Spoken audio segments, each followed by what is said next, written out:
Recording by Moira Fogarty. The Art of War by Sun Tzu, translated by Lionel Giles. Part 3. Attack by Stratagem. Sun Tzu said, "In the practical art of war, the best thing of all is to take the enemy's country whole and intact. To shatter and destroy it is not so good.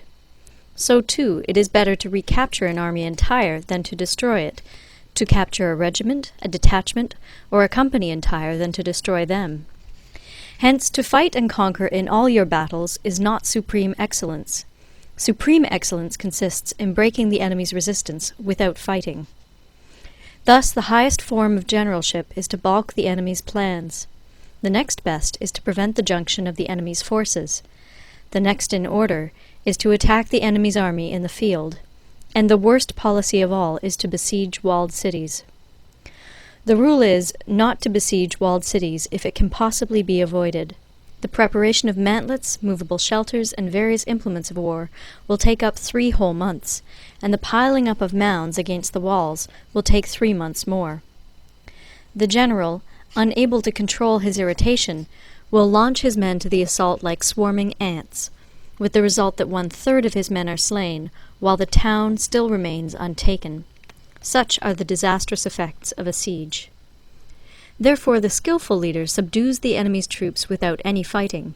He captures their cities without laying siege to them. He overthrows their kingdom without lengthy operations in the field. With his forces intact, he will dispute the mastery of the empire, and thus, without losing a man, his triumph will be complete. This is the method of attacking by stratagem. It is the rule in war, if our forces are 10 to the enemy's 1, to surround him; if 5 to 1, to attack him; if twice as numerous, to divide our army into 2. If equally matched, we can offer battle; if slightly inferior in numbers, we can avoid the enemy; if quite unequal in every way, we can flee from him. Hence, though an obstinate fight may be made by a small force, in the end it must be captured by the larger force. Now the general is the bulwark of the state. If the bulwark is complete at all points, the state will be strong. If the bulwark is defective, the state will be weak. There are 3 ways in which a ruler can bring misfortune upon his army. 1. By commanding the army to advance or to retreat, being ignorant of the fact that it cannot obey. This is called hobbling the army.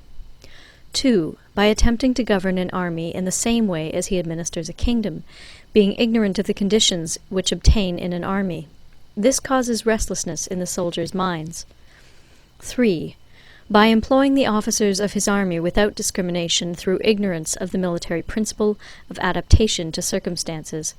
This shakes the confidence of the soldiers. But when the army is restless and distrustful, trouble is sure to come from the other feudal princes.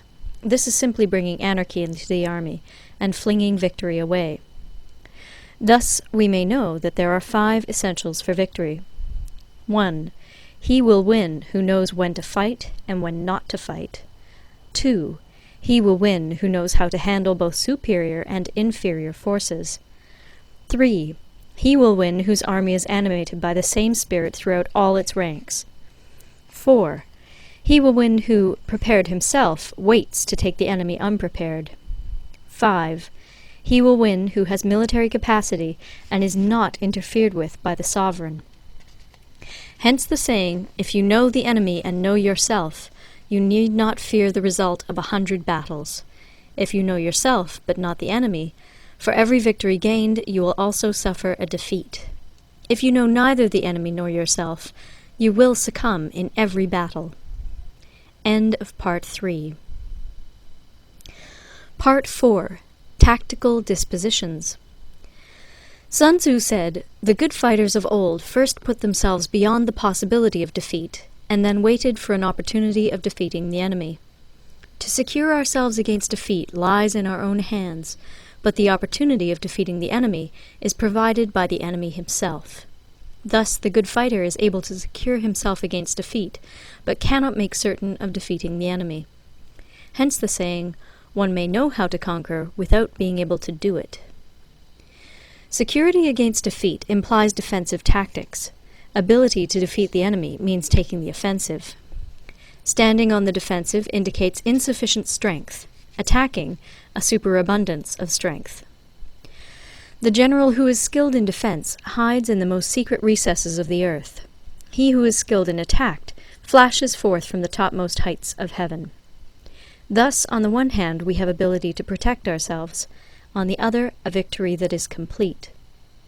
To see victory only when it is within the ken of the common herd is not the acme of excellence. Neither is it the acme of excellence if you fight and conquer, and the whole empire says, "Well done!" To lift an autumn hair is no sign of great strength. To see the sun and moon is no sign of sharp sight. To hear the noise of thunder is no sign of a quick ear. What the ancients called a clever fighter is one who not only wins, but excels in winning with ease. Hence his victories bring him neither reputation for wisdom nor credit for courage. He wins his battles by making no mistakes. Making no mistakes is what establishes the certainty of victory, for it means conquering an enemy that is already defeated. Hence the skillful fighter puts himself into a position which makes defeat impossible, and does not miss the moment for defeating the enemy. Thus it is that in war the victorious strategist only seeks battle after the victory has been won, whereas he who is destined to defeat first fights and afterwards looks for victory. The consummate leader cultivates the moral law and strictly adheres to method and discipline. Thus it is in his power to control success. In respect of military method we have, firstly, measurement, secondly, estimation of quantity, thirdly, calculation, fourthly, balancing of chances, fifthly, victory. Measurement owes its existence to earth, estimation of quantity to measurement, calculation to estimation of quantity, balancing of chances to calculation, and victory to balancing of chances. A victorious army opposed to a routed one is as a pound's weight placed in the scale against a single grain. The onrush of a conquering force is like the bursting of pent-up waters into a chasm 1,000 fathoms deep. End of Part 4.